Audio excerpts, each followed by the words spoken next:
Chapter 36. The Menace Revealed. I tell you, Minerva, Fred was jinxing the quaffle. I've cast enough jinxes in my life, I know what one looks like. Well, I didn't see it, or anything like it. I saw you give 2 penalties against Gryffindor in the first 3 minutes, and I didn't see cause for it. Trelawney cackled as she swept past. Hopes dashed! What did I tell you? All hopes dashed! You don't know the half of it, you old witch. Something happened out there that Dumbledore was controlling, and now I'm still no closer to solving my problem. Then, Snape saw Quirrell heading toward his first-floor rooms. No, I still have cards to play.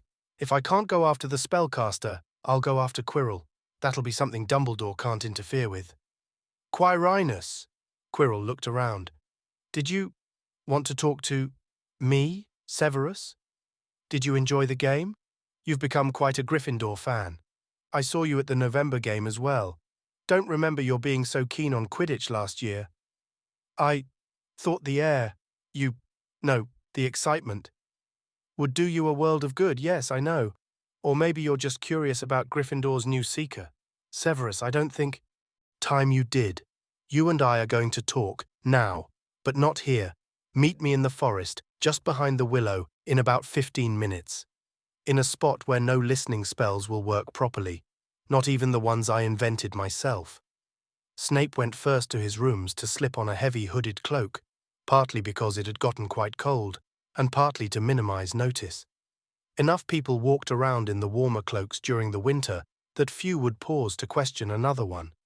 Then he left the castle and hurried down the hill as if heading for Hagrid's hut. A little past the willow, he turned suddenly and darted into the trees, hoping that in those few seconds no one had been watching from the castle windows. Quirrell was already there, standing with his back to Snape, facing into the forest. As Snape reached him, he turned around. Snape lowered his hood. I came, Quirrell said. Very wise. I thought before this went any further that I'd give you the opportunity to show that trust in you was not misplaced. You and I have been running into each other at the most awkward moments, and I can't shake the feeling that your motives aren't entirely blameless. I have an interest in seeing that my labor isn't in vain, so you understand why I take this personally. We could talk about this inside. I don't know why you wanted to meet here of all places, Severus. Oh, I thought we'd keep this private. Students aren't supposed to know about the Philosopher's Stone after all. You know that I'm just as dedicated to protecting it as you are. Have you found out how to get past that beast of Hagrid's yet? But Severus, you don't want me as your enemy, Quirrell. Snape took a step toward Quirrell and was satisfied to see that Quirrell retreated. I don't know what you know perfectly well what I mean. Not everyone was fooled by your little bit of hocus-pocus. I'm waiting. But I don't... Very well. We'll have another little chat soon, when you've had time to think things over and decided where your loyalties lie. Snape drew the hood back over his head and left, not bothering to look back and see if Quirrell followed him or not. Done. All cards on the table. No more guessing. He'll either be scared enough not to try anything else, or he'll come after me and prove I'm right. Either way, something will happen. And if it was Quirrell targeting the Potter boy, that should stop, because now he knows I'm the greater danger. If it happens again, I'll know there's someone else behind it. The most infuriating thing was that after their conversation, Quirrell did nothing at all, at least nothing that could be specifically tied to Snape's threat. What he did appeared to be tied to the Quidditch game. Walking into the Great Hall that evening for supper, Snape found that he was being ignored by every teacher there. It seemed that McGonagall's opinion about the penalties was universally shared, and the general consensus was that if not for Potter's lucky catch of the snitch within the first 5 minutes, Gryffindor would have been cheated of a victory. Snape sat at the end of the high table anyway, so he didn't usually talk to most of the teachers except Quirrell, who sat beside him. Now Quirrell moved his chair to the left and spent the entire supper with his back to Snape, discussing the transits of the planets with Professor Sinistra. Not really a bad trade-off. I'd rather look at that stupid turban all evening than his face. At least he could use the time to think. One of the biggest question marks was Dumbledore's role in the whole business. The headmaster's presence at the Quidditch match made it twice that Snape was discouraged or prevented from looking for the spellcaster. But what game could Dumbledore possibly be playing?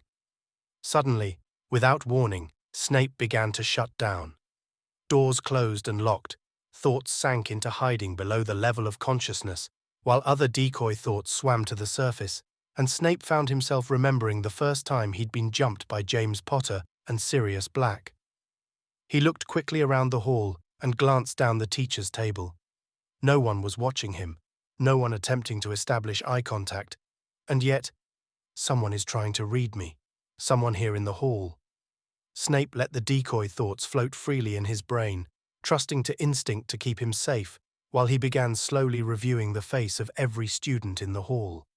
No one was looking at him. No one gave the least sign that he or she was practicing legilimency. Again, Snape glanced past Quirrell's back and along the teacher's table. No one there was acting suspicious either.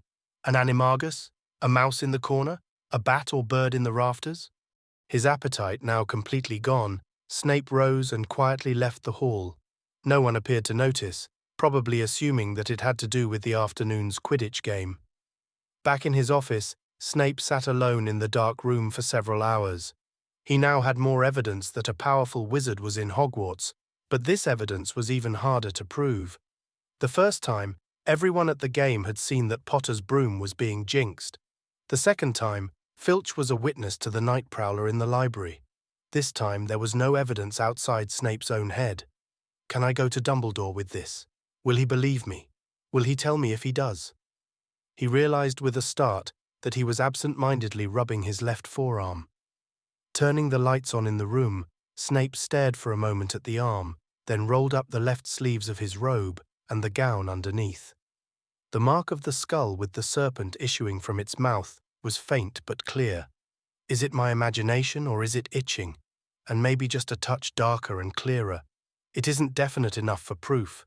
Besides, he's dead. He is dead, isn't he? Was there something Dumbledore knew? Then Snape thought again of Dumbledore's sudden secretiveness, and a knot tightened in the pit of his stomach, and an icy foreboding gripped his heart. The next 2 months passed quickly, as the students and teachers realized that the time until final exams could now be counted in weeks. In the hourglasses in the entrance hall, Gryffindor's rubies still topped Slytherin's emeralds, and McGonagall was speaking to Snape again. "You've been jumpy as a cat on coals lately, Severus. Whatever is the matter with you? It must be the students. It must be collectively the most incompetent new class I've ever taught. Don't you have the same experience?" Now that you mention it, there has been a higher percentage of mistakes and unfortunate incidents than usual, and Flitwick is rather on edge about some of the problems he's had. But you're worried about something more than just classes. I don't know why you think so, Minerva. The way you've been prowling the halls and watching the students, there, you're doing it again. You keep looking around like you thought something was going to jump out at you. Maybe I just need a holiday. Speaking of which, what are you doing for the Easter break? Nothing special, just trying to relax. I was thinking of getting down to London for a day, pick up a few things. Over McGonagall's shoulder, Snape's restless eyes continued to search the faces of the passing students, finding nothing there to ease his apprehension. Because Easter fell after the middle of April that year, the spring term had been long, while the summer term would be very short. As a result, a much larger percentage of the student body stayed at Hogwarts for the Easter break than had for the Christmas break in order to study for exams. There were no classes, but supervisory duties did not diminish. McGonagall managed to fit in her London trip on the Tuesday after Easter. She'd been planning to go on the Monday until Snape reminded her it was a bank holiday, and while Diagon Alley would still be doing business, some other things might be closed. Stupid to give a holiday to a bank, fumed McGonagall. These muggles and their idiot ideas, interfering with a person's plans. So it was that Snape felt partly responsible for McGonagall's frustration and made a point to speak to her on her return. "How was London?" he asked at supper, snagging Flitwick's seat and forcing the charms teacher to sit next to Quirrell for one evening. "It was lovely, lovely, and I even managed to get into the public record office for an hour, which I couldn't have done had I gone yesterday, so I owe you one. What were you looking for in the public record office? Oh, I'm doing this thing on 17th century witchcraft trials. A little here, a little there. Did you manage to find some free time today? I'd thought to get down into Hogsmeade, but it wasn't going to happen today. The terrible twins managed to release whooping gas into the study hall on the second floor, and there was pandemonium. Well, that didn't stop Quirrell from getting out. Quirrell was in London? No, silly. He was in Hogsmeade. I saw him when I apparated back in late this afternoon. He looked like he'd just come out of the hogshead, and he was taking off this enormous hooded cape and stuffing it into a bag. I thought it odd because it's been so warm all day. I certainly wouldn't want to wear something like that in weather like this. I've given up trying to figure out why Quirrell does what Quirrell does. Maybe he was raised in a greenhouse. But Snape began to look around the half-empty hall again, and noticed for the first time that Hagrid had not come to supper. More than a month passed, a very hectic month. The only bright spot in first-year potions was the Granger girl, and she managed to spoil it all by being an insufferable know-it-all, even when she was wrong. A major disappointment was Draco Malfoy. Your marks in both the autumn and spring terms were mediocre, Malfoy. I can't give you extra material to study when you can't excel in the classes you're required to study. I can handle the extra work. I'll work harder at everything and bring my other marks up too. Father says I have to learn this from you. Lucius can be very insistent. Very well.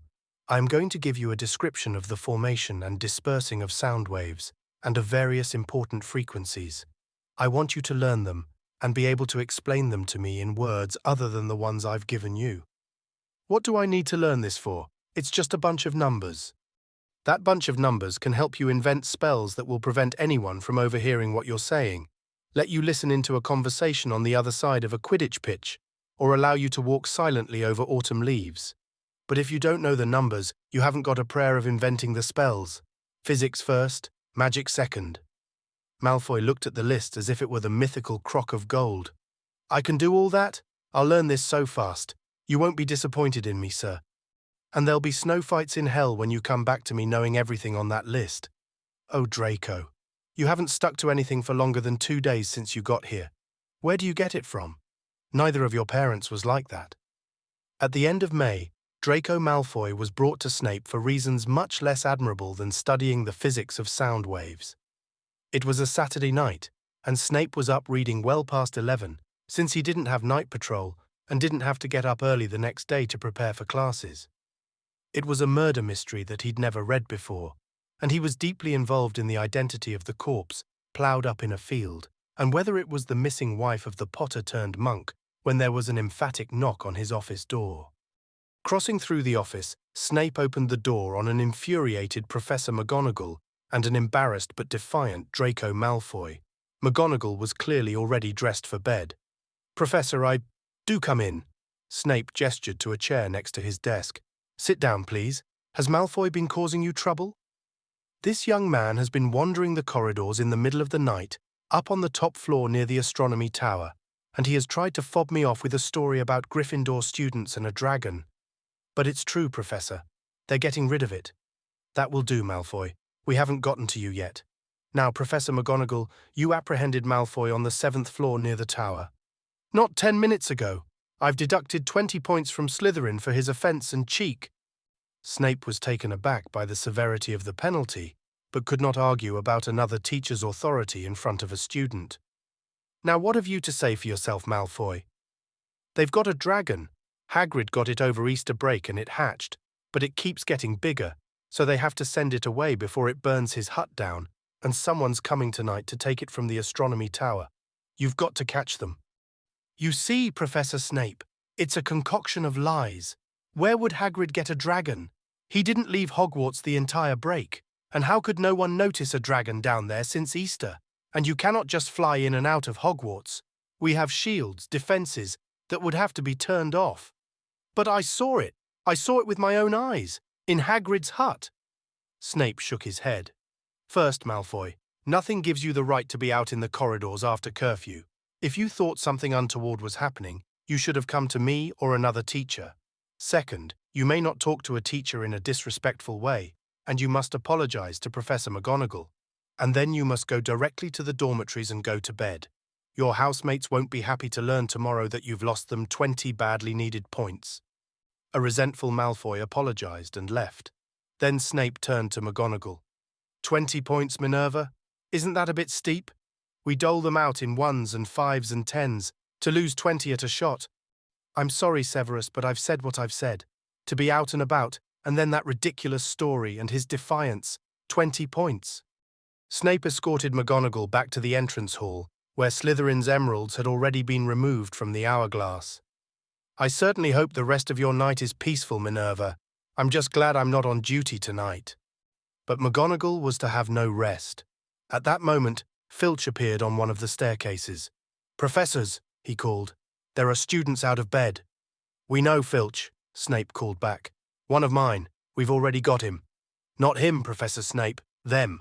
And they ain't yours. They're Professor McGonagall's. I've got 'em in your office right now, ma'am." McGonagall turned scarlet, but whether with rage or shame was hard to tell.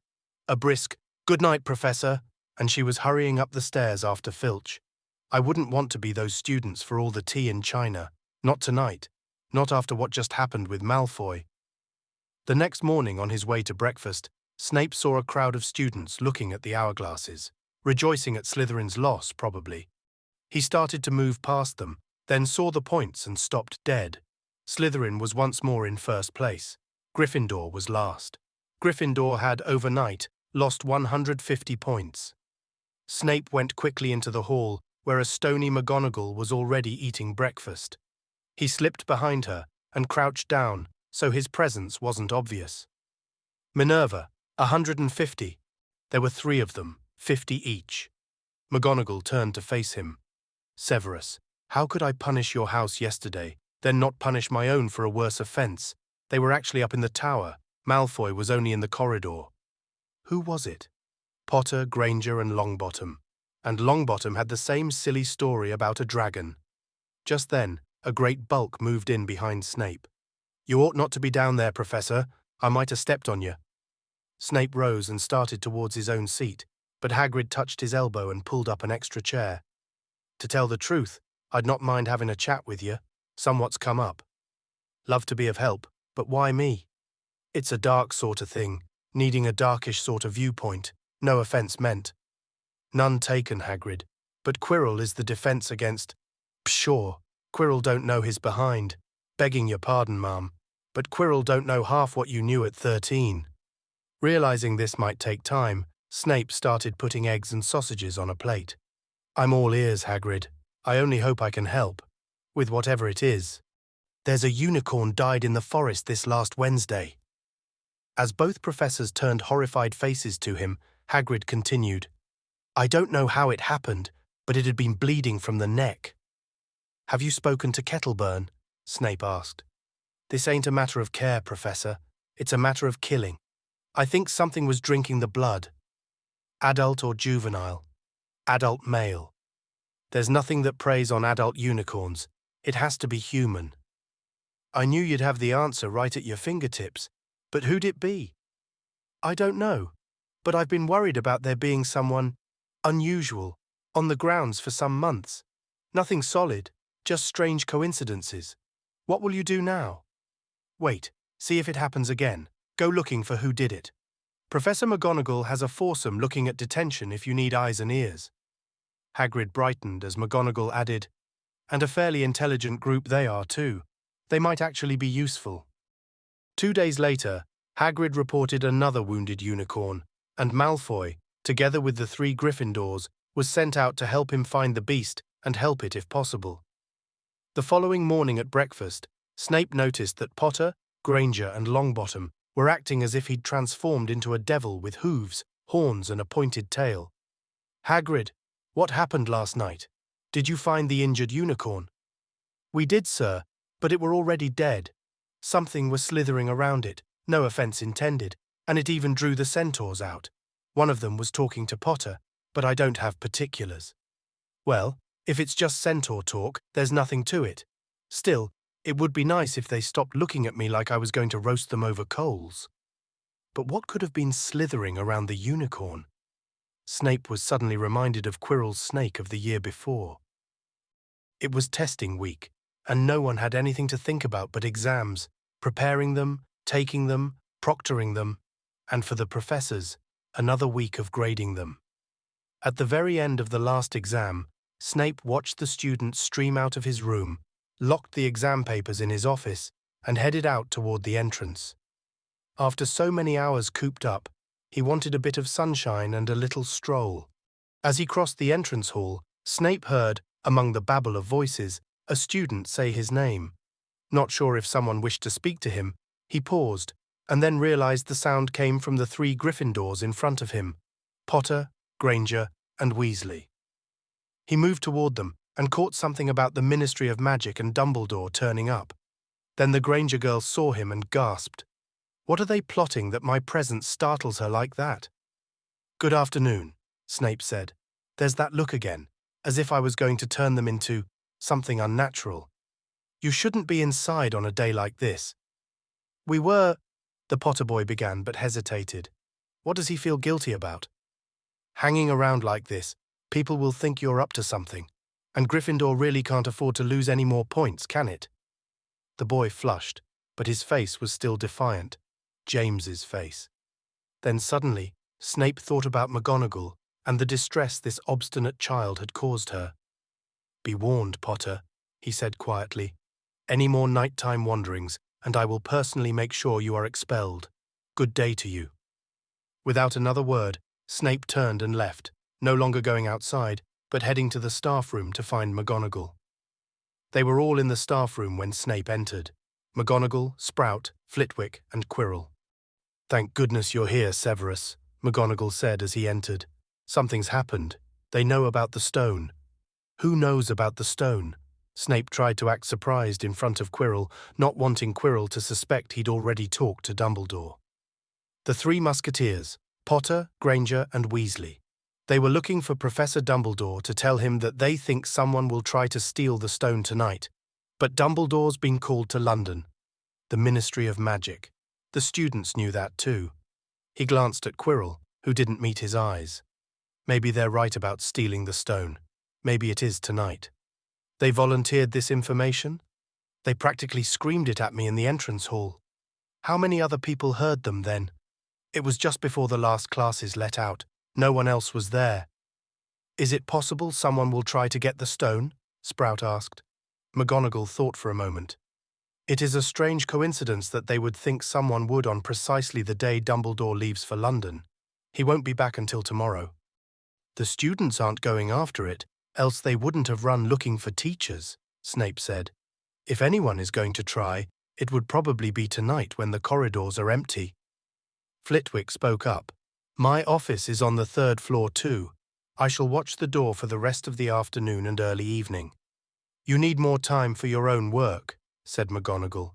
"I'll watch until after you have supper, then you watch this evening until curfew. Professor Sprout, if you would take the middle watch, then Professor Snape, you can watch from 2 to morning." "What about me?" asked Quirrell.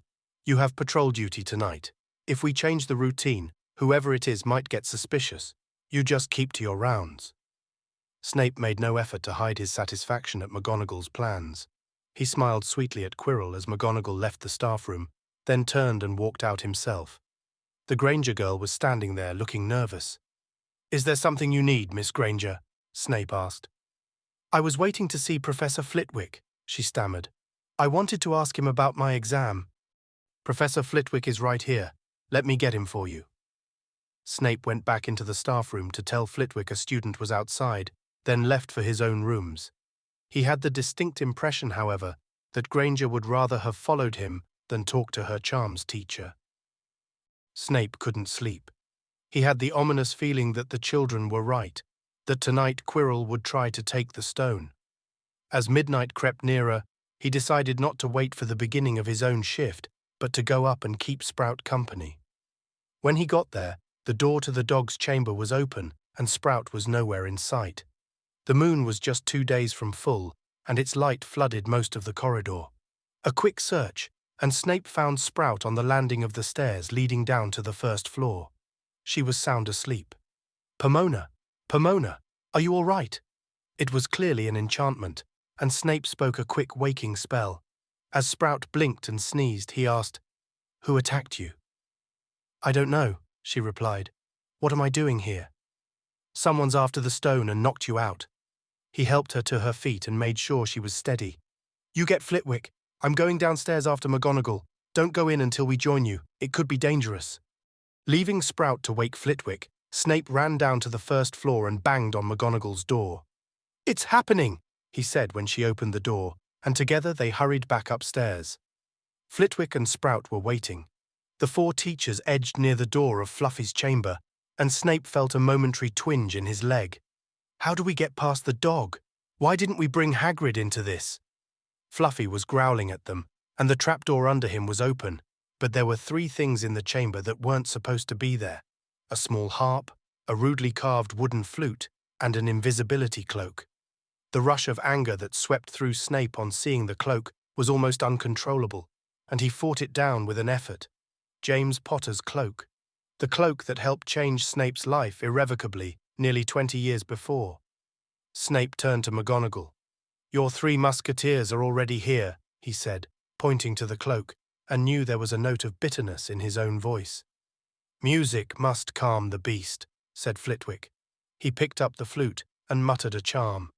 The little instrument began playing a soft, haunting tune, and Fluffy yawned and dropped his head onto his paws. "Now," Sprout said, "we can jump down. There's a devil's snare there. It'll cushion our fall, then I'll immobilize it. I'd best go first." She stepped to the trapdoor and jumped. The other three teachers followed her.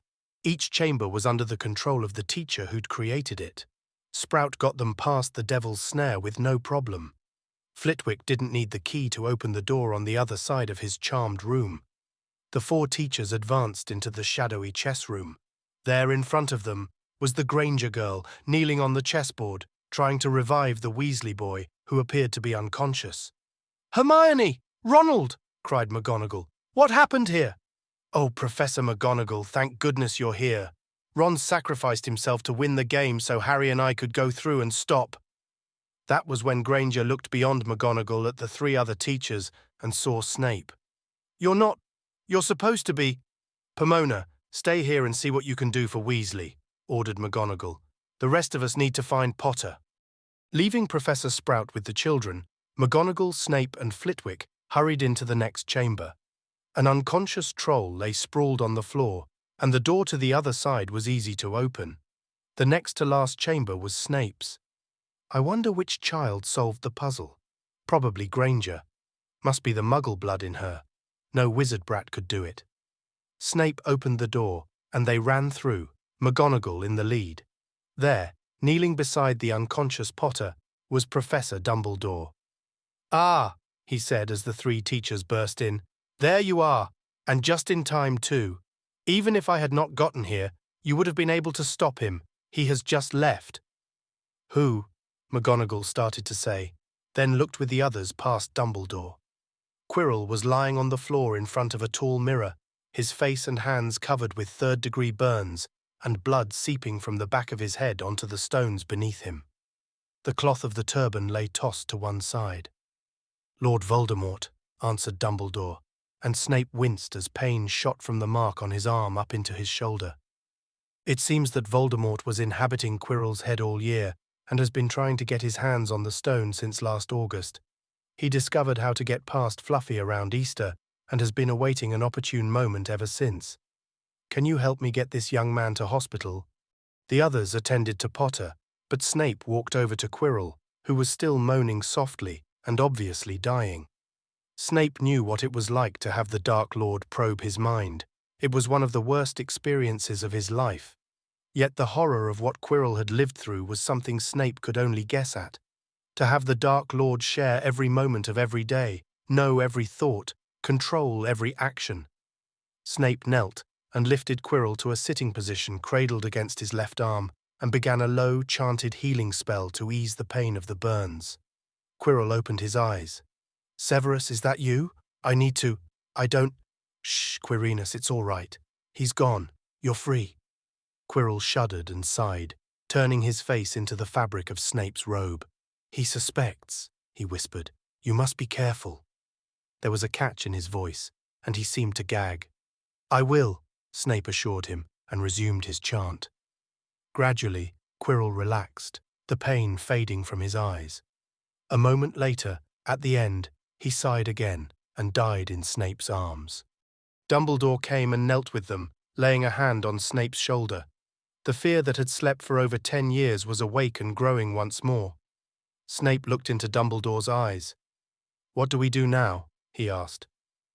So the spellcaster was Quirrell all along, or rather him, the Dark Lord, through Quirrell. No wonder he was so strong. And the mysterious prowler in the library was... Snape watched Dumbledore across the desk in the headmaster's office. Young Potter in his father's cloak. Somehow I did not think it would do you any good to know that he had it. I caught him out after hours and he stopped using it, until it was truly needed. And the Dark Lord, through Quirrell, killed the unicorns. When did you know it was him? I suspected that first day when you told me that Potter's scar was hurting. You have no idea how disturbed I was to find that you might have been dueling your former master over the curse on Potter's broom. I do not want to lose you, Severus, and the thought of what I am sorry. I must remember to be careful around you. He could do if you got directly in his way was not something I wanted to take a chance on. So you came to the Quidditch match. You might have told me. He tried to read my mind once. You might have warned me. Why? He clearly did not want you to know he was there. Otherwise, he would have contacted you. I trust your instincts. I cannot read you. He could not read you even when you wanted him to. I was not too worried about that. You weren't worried. For a year he shared all Quirrell's experiences, had access to all Quirrell's memories. Every time Quirrell turned his back on me, he was watching me. Do you know that I've been trying to remember every conversation I ever had with Quirrell, trying to figure out what he knows about me? He's not gone. He's coming back. And you are here with me. Snape rubbed his left arm. He can summon me. He can punish me. Nowhere is safe. We shall deal with it when we come to it. By the way, Quirrell told Potter that you had been trying to help him. Potter could not understand why, so I told him that James had saved your life. That's none of his business. That's my private life. You promised. I tend to think it is his business. It was his father. Besides, it seemed the least personal of all the reasons I might have given him. I shall try to keep you out of it as much as I can, but you are part of his family history. There was little that Snape could say to this. A few minutes later, he left Dumbledore's office. McGonagall caught Snape on the stairs. I thought maybe I would congratulate you now, since we won't be sitting together at the feast tonight. The Quidditch Cup and the House Cup 7 years in a row. I think that's some kind of record. It was a record last year, Minerva, and you know it. Still, if you'd punished your students the same as Malfoy, instead of going overboard like that, you'd be in 3rd place now instead of 4th. And if I hadn't punished them at all, we'd be in 2nd place. You have a well-oiled machine there, Professor. There was also one last interview with Malfoy. You've done well with the lesson I gave you. It seems you do understand something about the propagation of sound. Now I have a summer assignment for you. Homework? You're giving me summer homework?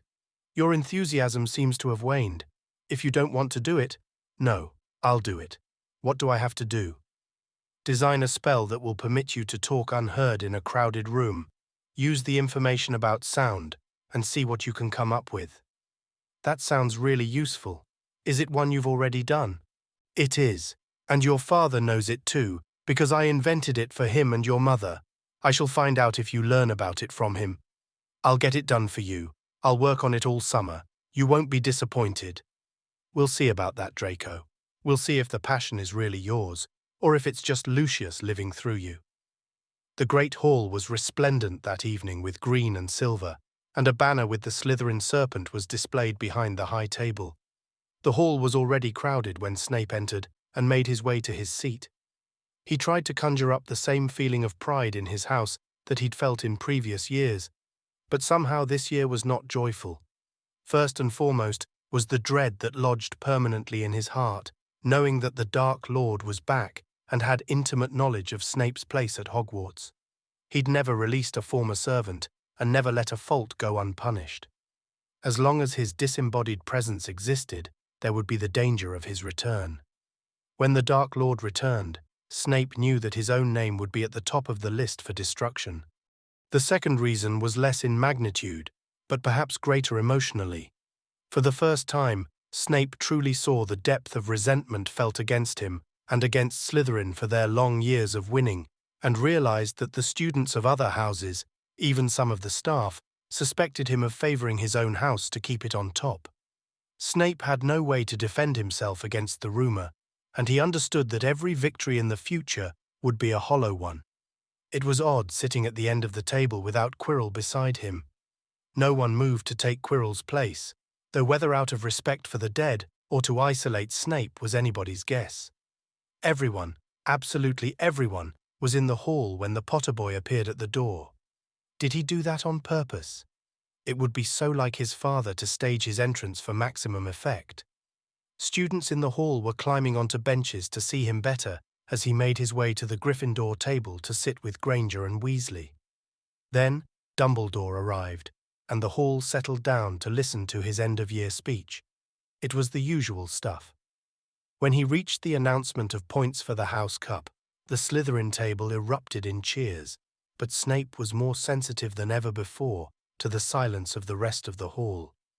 Yes, yes, well done, Slytherin. However, recent events must be taken into account. Snape froze. The room became eerily quiet. What is he doing? He's never changed points at the feast before. As Snape listened in disbelief, Dumbledore began to hand out points. 50 to the Weasley boy for beating McGonagall's chess game, 50 to the Granger girl for getting past his own logic puzzle, and 60 to Harry Potter for his courage.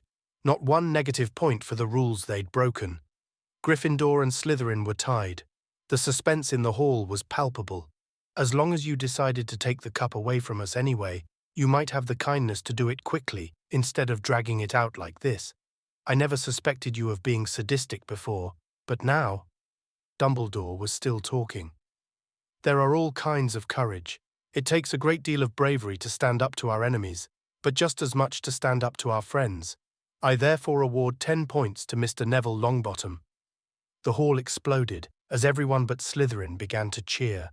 Snape clapped his hands mechanically for Gryffindor's victory, but he really wanted to sink right down through the floor in shame at the way Dumbledore had so publicly humiliated him and his house. You couldn't have done this before, so at least we wouldn't have come to the feast thinking we'd won. Which means we need a little change of decoration. Green and silver became scarlet and gold. The serpent vanished to be replaced by a lion. McGonagall was beaming. The hall was wild with cheers. Snape rose and went to McGonagall to congratulate her on her victory, trying to smile as if he meant it. He glanced over at Potter. Never before had the boy looked so much like his father, cocky and self-centered, as he celebrated the defeat of a rival. Then, as Snape started back to his own seat, he too became a small center of attention. Kettleburn was first, coming to shake his hand. Second place isn't so bad, Severus, but that's got to hurt the way it was done. Flitwick and Sprout hurried over too. Hard luck, Severus. Never thought Dumbledore would do something like that. And Sprout added, You come sit with us, dear. To think of treating you that way in front of the whole school. It was an invitation not to be refused. Save me a place, Snape responded, then went down to talk to his house and cheer up the Slytherin students a bit before returning to the teachers. And so, as McGonagall basked in the glow of Gryffindor's triumph, Snape found that the ill feelings against Slytherin had vanished into sympathy and goodwill. While still less than perfect, it was at least a partly satisfactory end to a most unusual year, and Snape settled back to enjoy the feast with his colleagues, putting aside for tomorrow the troubles that tomorrow would bring.